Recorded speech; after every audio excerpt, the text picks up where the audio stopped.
Hello everyone, welcome back again. So दोस्तों, आइए हम लोग बात करते हैं कि कल जो हमारी सेंसेक्स की एक्सपायरी होने वाली है उसमें कैसे ट्रेड करेंगे और हमारे लिए बैंक निफ्टी और निफ्टी का क्या स्ट्रेटजी अगर रहेगा अगर कोई इसमें ट्रेड करना चाहे तो।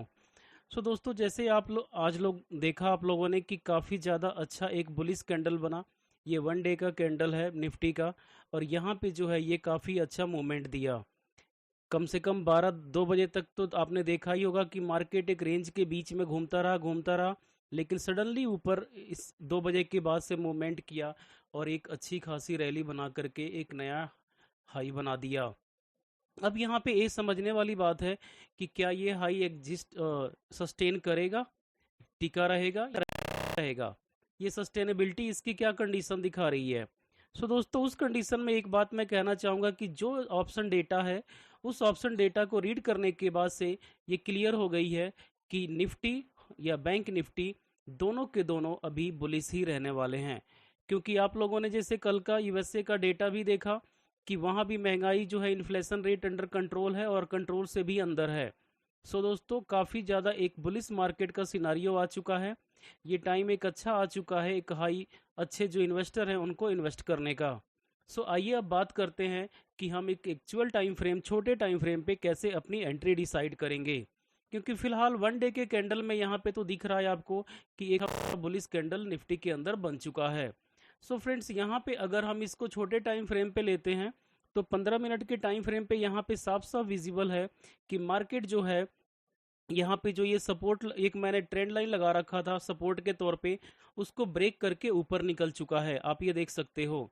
जैसे यहाँ पे इस ट्रेंड लाइन को ब्रेक किया दोस्तों, वैसे ही आपने देखा कि अच्छी खासी पूरी की पूरी बुलिशनेस बना। यहाँ के लिए तो ये सपोर्ट था, लेकिन आगे यहाँ पे रेजिस्टेंस था। अब जैसे ही इस रेजिस्टेंस को यहाँ पे ब्रेक किया, मार्केट एकदम से रैली दिया ऊपर की तरफ में। अब यहाँ पे एक बात ये समझनी चाहिए कि जो ये लास्ट में सेलर आए हुए हैं, ये सेलर कोई सेलर नहीं है, ये सिर्फ और सिर्फ प्रॉफिट बुकिंग हुई है। आप लोग ये ध्यान समझिए कि जो एक रिटेलर होता है छोटे समय के लिए या इंट्राडे ट्रेडर, ये सिंपली ये एक प्रॉफिट बुकिंग है छोटा सा, और कुछ नहीं है। इससे हमें घबराने की जरूरत नहीं है। यहाँ पे अच्छे खासे बायर आ चुके हैं और जो डेटा है वो भी एक पॉजिटिव सिग्नल दे रहा है कि मार्केट ऊपर ही जाने वाली है। सो उस कंडीशन में फ्रेंड्स, हम करेंगे क्या और किस तरह से अपनी एंट्री को डिसाइड करेंगे। तो यहाँ पे एक बात आप समझ लीजिए कि अगर इसको हम एग्जैक्टली 1 मिनट के टाइम फ्रेम पे देखना चाहें तो 1 मिनट के टाइम फ्रेम पे आपको यहाँ पे क्लियर विजिबल है कि सुबह से लेकर के 2 बजे तक मार्केट ने कुछ नहीं किया। आप ये देखो, ये घूमता रहा और सडनली ये ऊपर निकला 2 बजे एग्जैक्टली। यहाँ पे एक बात तो क्लियर हो गई है कि ये दोपहर तक तो ट्रैप बना के रखा रहा जिसमें कई लोगों का लॉस हुआ होगा, लेकिन उसके बाद जो अगर होल्ड किया होगा कॉल साइड में, वो तो डबल ट्रिपल से भी ज़्यादा प्रॉफिट कमाया होगा। दोस्तों, उस कंडीशन में जब इतनी बड़ी रैली होती है तो आप लोग अच्छे से जानते हैं कि उसके बाद में रेंज बाउंड मार्केट रहने की पूरी प्रॉबिलिटी होती है। दोस्तों, यहाँ पे ये हमें ध्यान रखने की ज़रूरत है कि कल हमारे लिए क्या ट्रेड होगी और किस तरह से हम अपनी एंट्री डिसाइड करेंगे और क्या हम करेंगे उसके बारे में आइए बात करते हैं। फ्रेंड्स, यहाँ पे अगर जैसे आप आज आपने देखा कि मार्केट जो है गैप अप खुला, गैप अप खुलने के बाद से ये थोड़ा सा नीचे फॉल हुआ, फिर ऊपर गया और ये सिलसिला बना रहा। अब इस कंडीशन में कल के लिए क्या हो सकती है। कल के लिए अगर हम बात करें तो मार्केट या तो फ्लैट खुल सकता है या तो गैप डाउन खुल सकता है। अगर मान लीजिए कि कहीं फ्लैट खुलता है, यहाँ पे कहीं खुलता है, तो अगर ये दोस्तों नीचे की तरफ में थोड़ी बहुत मूवमेंट देगा जरूर, और अगर देता है तो ये इस लाइन को यानी 25,200 को क्रॉस नहीं करना चाहिए। अगर 25,200 को क्रॉस नहीं करता है तो मार्केट जो है यहीं से ये रिवर्स कर जाएगा। ये 25,200 की जो लाइन है लगभग, यहाँ से फिर सपोर्ट लेकर के ये ऊपर निकल सकता है। दूसरा ये कि अगर गैप डाउन ही खुल जाए यानी कि 25,200 के पास ही अगर खुलता है कहीं इस रेंज में, तो दोस्तों फिर ये थोड़ा ऊपर जाएगा और फिर ये रेंज बाउंड होने की पूरी पूरी चांस दिख रही है, क्योंकि ऑल टाइम हाई पे है, ऊपर कोई स्टॉप लॉस है नहीं। यहाँ पे ये बन सकती है। अगर गैप अप खुलता है तो प्रॉब्लम जनरेट होगी, क्योंकि फिर यहाँ से मार्केट थोड़ा रिवर्स करेगा, रिवर्स करने के बाद से फिर ये ऊपर की तरफ में रैली कर सकता है। सो ये तीनों कंडीशन में दोस्तों हमें इस तरह से देखना होगा। फ्लैट जो है हमारे लिए पूरा का पूरा डिसीजन अच्छा नहीं देने वाला, लेकिन फ्लैट खुलता है तो भी हम बाई सिनारियो रखेंगे क्योंकि ऑल टाइम हाई पे है। अगर गैप डाउन में जैसे मैंने बोला कि पहले ये ऊपर जाएगा और ये हमारे लिए सबसे अच्छा रहेगा अगर छोटा सा गैप डाउन होके ऊपर निकलता है तो।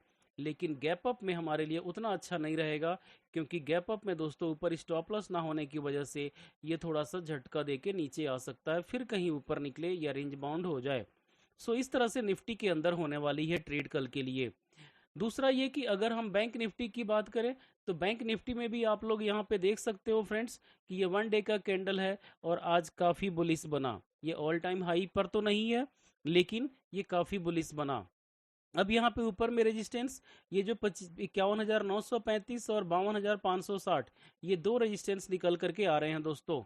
सो हमारे को ये देखना होगा कि अगर 51,935 को या 950 को ब्रेक कर देता है मार्केट, फिर ये 52,000 यानी 52,000 और 52,450 तक इजिली जा सकता है।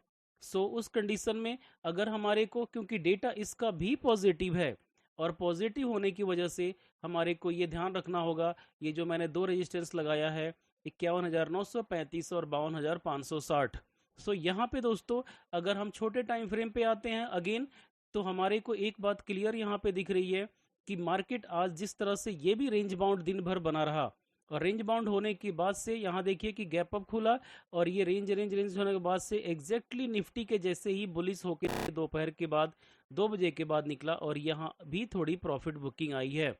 सो इस कंडीशन में फ्रेंड्स अगर हमारे को कल ट्रेड करनी है तो यहाँ भी वही सिनारियो बन रहा है कि अगर फ्लैट खुलेगा मार्केट, चांस जिसकी ज़्यादा है या तो फ्लैट की या तो गैप डाउन की।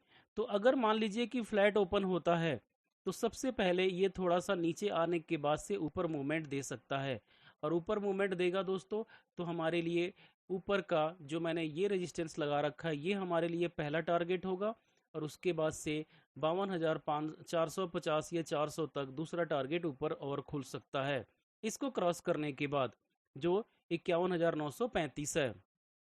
लेकिन अगर मान लीजिए कि गैप डाउन खुल गया और 51,500 के ऊपर उठता है तो और भी अच्छा रहेगा क्योंकि फिर यहाँ से ये ऊपर ही जाने वाला है, उसमें कोई प्रॉब्लम ही नहीं होगी। लेकिन अगर 51,500 से नीचे कहीं 450 400 के आसपास खुलता है फ्रेंड्स, फिर यहाँ पे प्रॉब्लम आएगी और नीचे गिर सकता है। लेकिन इसकी चांस ना के बराबर है क्योंकि जो डेटा है वो यही बता रहा है कि मार्केट अभी काफ़ी बुलिश है और ये ऊपर ही जाने वाला है। तीसरा दोस्तों कि अगर गैप अप खुलता है तो गैप अप खुलने के बाद से थोड़ा सा नीचे जरूर आएगा, आने के बाद से हल्का सा, ये निफ्टी जितना नीचे तो नहीं आएगा लेकिन थोड़ा आके फिर ये रिवर्स करके ऊपर निकल जाएगा। सो दोस्तों 51,935 और 52,400 या 450 तक हमारा टारगेट खुल के ऊपर आ रहा है जो मिल रही है। सो दोस्तों इस तरह से हमें निफ्टी और बैंक निफ्टी में ट्रेड करनी है। रही बात सेंसेक्स की, तो सेंसेक्स में हमारे को सेम वही प्रोसेस फॉलो करनी है जिस तरह से निफ्टी और बैंक निफ्टी में हमें चलना है। सो दोस्तों अगर वहां भी फ्लैट ओपनिंग मिलती है तो भी और गैप डाउन मिलती है तो भी हम ऊपर का ही सिनारियो बनाएंगे और दो उस कंडीशन में भी हमें वही उसमें भी पॉजिटिव ट्रेड लेनी है कल एक्सपायरी होने के बाद भी। सो दैट्स ऑल दो for today friends, please like and subscribe this channel. Thank you.